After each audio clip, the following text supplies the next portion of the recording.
I said just slides. Oh, do you have it? No, Okay, I'll pull it up.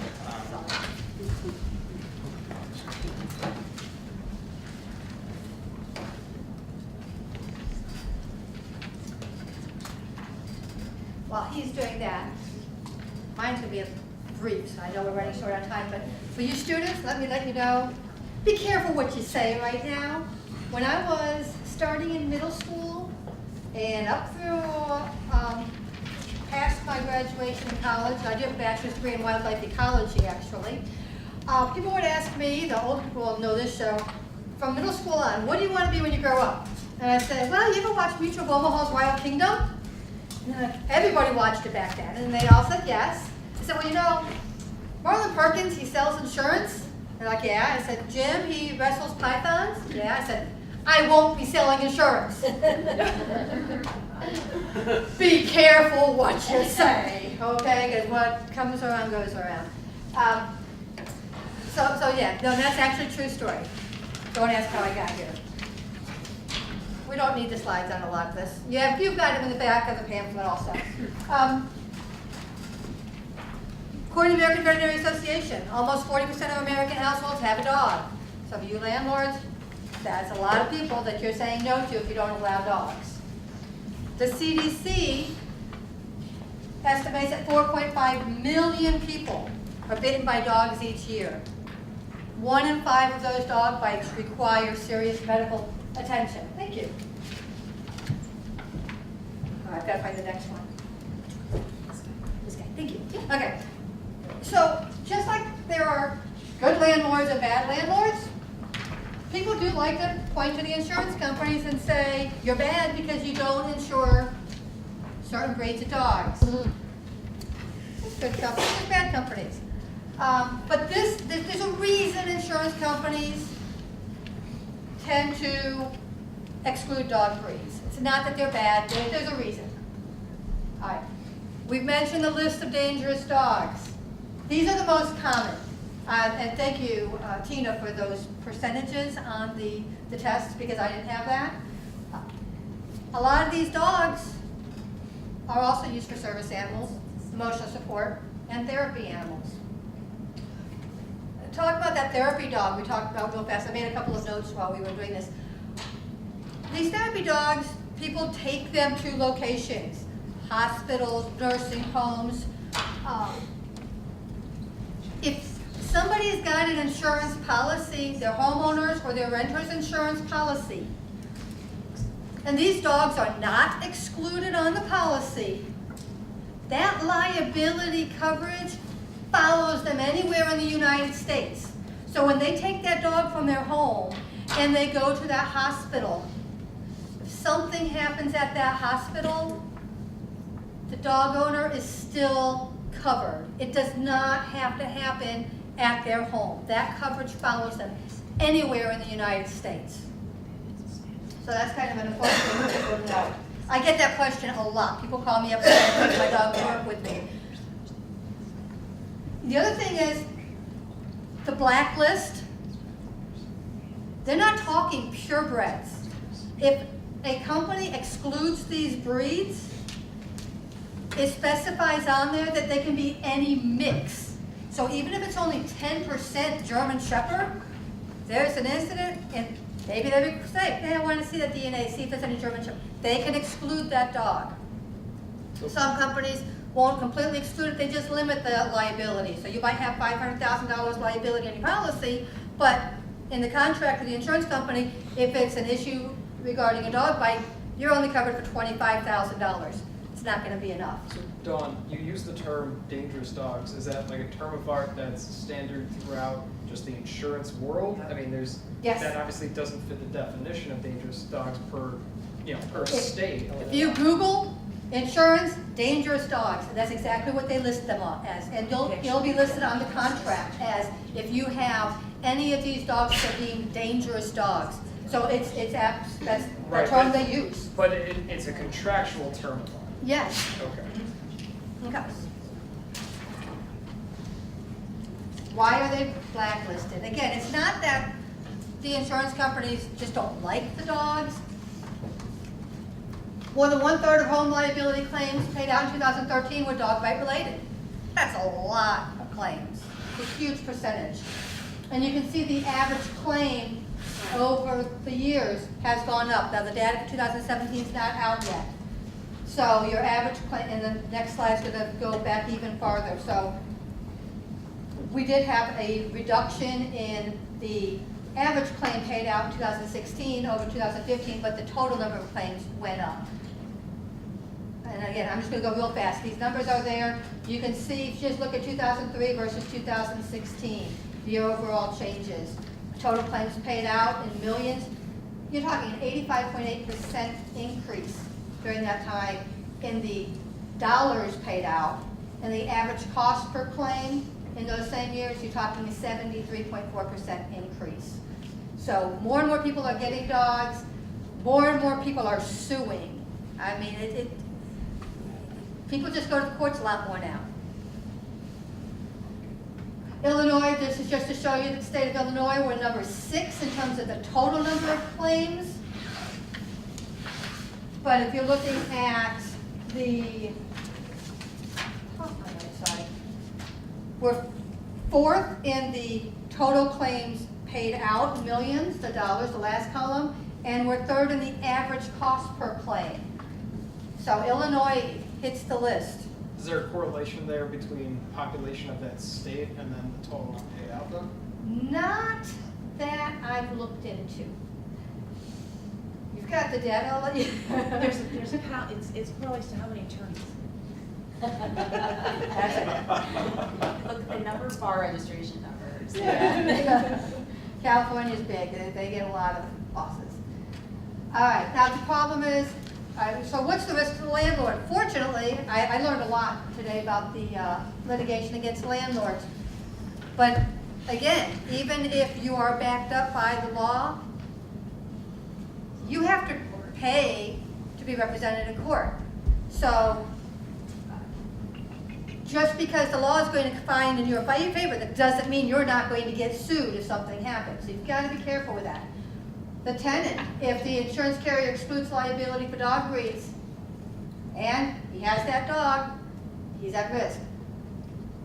Best scenario is both the landlord and the tenant have policies that have no dog breed exclusion. Okay, you might even have somebody just visiting. Because again, as a landlord, if your policy does not exclude a dog breed and you get sued, your insurance company is going to pay the litigator. They'll take care of that. So best case scenario, both you and the landlord. It takes research to find companies that will not exclude dog breeds. And that comes back to the reasonable accommodation. If the landlord has got this huge big condo, it may not be very easy for them to change insurance carriers to find one that's going to make sure that they cover the dog breed. So, One quick question. Yeah. What's the average deductible that the policy holder would have to pay out? good question. Liability insurance, there is no deductible. Unless you go to an umbrella policy, you've got an umbrella policy also, which is additional liability. That's usually like a $250 deductible. But liability insurance, you get sued by somebody else, there is no deductible. The deductibles apply to your building and your contents. As we talk about the indemnity for the landlord saying, make sure I'm on that policy. You can have the dog. I'm not insured on my policy. Make sure I'm on yours. If you read the policy, only the named insured and his family are protected. You can list that landlord as an additional insured, but it's not necessarily going to hold up in court because the wording on the policy is, no, that landlord does not have an insurable interest, so it's the owner of the policy that's protected. There's also dog liability policies that you can get. Again, who is the owner on the policy? That's the person who is insured. So, yes? So even if you paid an additional premium for an endorsement to list them as a... But we don't, there's no additional premium for that. It's just, put this person down there. I don't know about other companies, honestly, but we don't ever charge any premium to have an additional insured on there. But Dawn, isn't it generally that the landlord is being sued because the tenant doesn't have insurance? I mean, if the tenant, no? No, people get sued for any particular, They'll this sue is you nothing, for anything, even if your tenant has insurance, they're gonna name everybody and their brother, because some of these people are just, that's how they are. right, and this is nothing to do with dogs or landlords, but just an example of how anybody can get sued for anything. We had one of our clients who was stopped at a stop sign, legally stopped. She got hit from behind by a cab while she was legally stopped. The passenger in the cab sued the cab driver, the cab company, and sued our client who was legally stopped and got hit from behind because she failed to pay attention to her surroundings and avoid the accident. Yeah, did they win that? No. But luckily, she had an insurance policy and she didn't have to pay. That seems like the person, the lawyer gets sanctions. I mean, that just seems ridiculous. But- I don't even know what the legal theory would be. I'm not a lawyer, Yeah. I don't know, but they did it. 137. We had to Seems like defend malicious the prosecution client. at that point. And again, as a landlord, do you want to put yourself in the situation where you have to pay for that defense? Okay, so this is just how it's written in the policy. This is a farmer's policy, so it shows you specifically who is insured. This is where it's talking about how you're protected,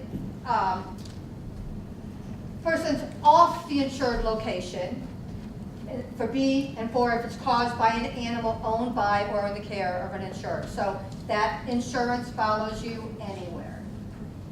And I told you I'd be short. Yes,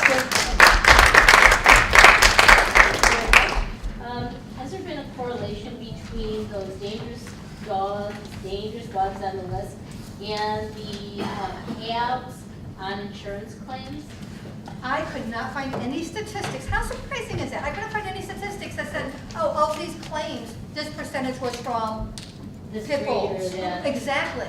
So I really looked too, yes. You mentioned you could get separate dog liability policies. Do those include breed restrictions that you know of? Or? Those do not, but they are a lot more expensive for your dangerous breed dogs. And that's where we turn to if a dog has a bite history. We cannot insure that dog. We have to exclude them. Then we refer our clients to get that type of policy. Isn't there a time limit on that though, Dawn? If the dog bit, let's say the Chihuahua bit somebody 10 years ago or something, or isn't there a time limitation on that? Of course. It used to be our policy, our application specifically says, has your dog ever attacked? So you could say no, and no, we won't see it from 10 years back. We would kind of go back 3 years, but the application, if you would have to lie in the application. Yes? Is it only dogs? For I have not seen any other domestic pet, dogs and cats that are excluded by breeds. We don't insure tigers and lions specifically. But they do, so cats can be on like a cerebral cat. I've never, no, that would not Wild be, cats. no, that wouldn't be considered a domestic animal. Yes. So here's a specific scenario, right? Say a service animal or a therapy dog volunteers with an organization. That organization is insured to, general liability. It goes out to a hospital. That dog that is owned by an owner gets bit, bites someone in hospice or you name it. Will the insurance of the nonprofit organization cover cover that liability, or will that organization's insurance company say, you know what, this is going to bounce back on the owner that volunteers with you? Before that organization allows that therapy animal, if it is one of these dangerous breeds, they should check with their insurance agent to make sure there is no exclusion. Okay. And you should expect basically like the volunteers should probably have their dog insured or be covered under their own insurance, and then on top of that. Yes. Oh, and they should absolutely insist that they see that dog is insured by the owner. Okay. This Yes. is for everybody. So I volunteer for DePaul Rescue. So we're kind of learning about housing laws and things like that. I understand like your claims with the amount of money that are in claims every year from dog bites and things like that. I understand that that's the data you're working from, but we're also working from like the actual temperament test data, where like the dangerous breeds, most of them are much higher than non-dangerous breeds, and I understand that, you know, a pit bull bite is going to be more detrimental than a Chihuahua bite. But is there a way, I mean, between like all of everybody on the panel, like, is there a way to kind of change that in the future? Change the insurance companies? Sort of, just change like the, Perception? I guess the perception would be a good first start, but just make it, I More don't know. data-driven? Yeah, because it is data driven based on, you know, the claims that you guys are accounting for, but it's also data driven based on like the temperament tests that kind of show that they're not typically considered as dangerous as some other breeds. You'd be surprised how many people don't even know about the American Temperament Test, Yeah. which is, at least in my personal opinion, the least biased. It's very fair. I mean, it's just numbers. Mhm. I would parlay this to anybody, at least in our neighborhoods, Lincoln Park, Bucktown. The good news is we're seeing more and more big square-headed dogs walking around, but we deal with this with Bark a lot. It's the perception, you know. And now we've had people say, "Oh, I won't do a pit bull," and then all of a sudden, you know, their kids laying on top of one, going, "Look, this is the best dog ever."